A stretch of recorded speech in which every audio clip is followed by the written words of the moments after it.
Welcome to Crimson Guitars and welcome to a Mini-torial. Okay, when you're building a guitar, one of the most important parts of the design process and the build itself is your neck break angle.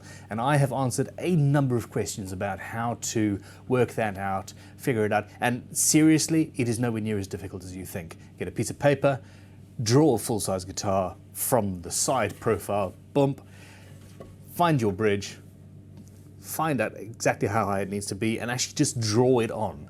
And you don't need to know that it is 2 1/4 degrees or any of that.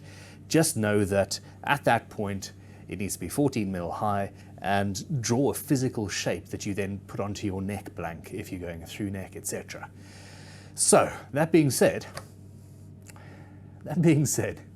we all mess up from time to time and get that neck break angle wrong. Now, if it's too high, that's not too much of an issue. You can, if, for example, you're using a Tune-o-matic, just wind it up and you've got arguably a better guitar because you've got greater string pressure down and string length and all that jazz, and it could improve the sound. If your bridge is too low, however, you have few possibilities. Now, one of those, one of those is to route a shape around the bridge. So we've got that hole recessed in and a Tune-o-matic will fit in there perfectly. Now in this particular guitar, that's actually part of the design. He wanted a particularly low profile instrument and that's fine and well and good. If you don't want to do that, or if you haven't checked your all of this fit before you've put finish on and you don't want to route after finish, etc., there is nothing you can do. You're screwed. No. This isn't something that I've done in many, many years, and I'm literally talking probably a decade, which is good because it means I haven't thoroughly messed up the neck break angle in a long time. But it is something that happened a few times to me, and what I found is that you can take a standard Tune-o-matic, like so, and you can make it into an ultra-thin Tune-o-matic, and you can win yourself 3 or maybe even 4 millimeters by grinding the back of a Tune-o-matic off. And it's not something that anybody would necessarily consider doing, but it really works. Let's go close up. Now, here is one I did many, many years ago, and that the instrument ended up getting scrapped because it just wasn't good enough. And you can see the difference in height. It's rather substantial. It saved me a lot of time. It saved the guitar, at least initially.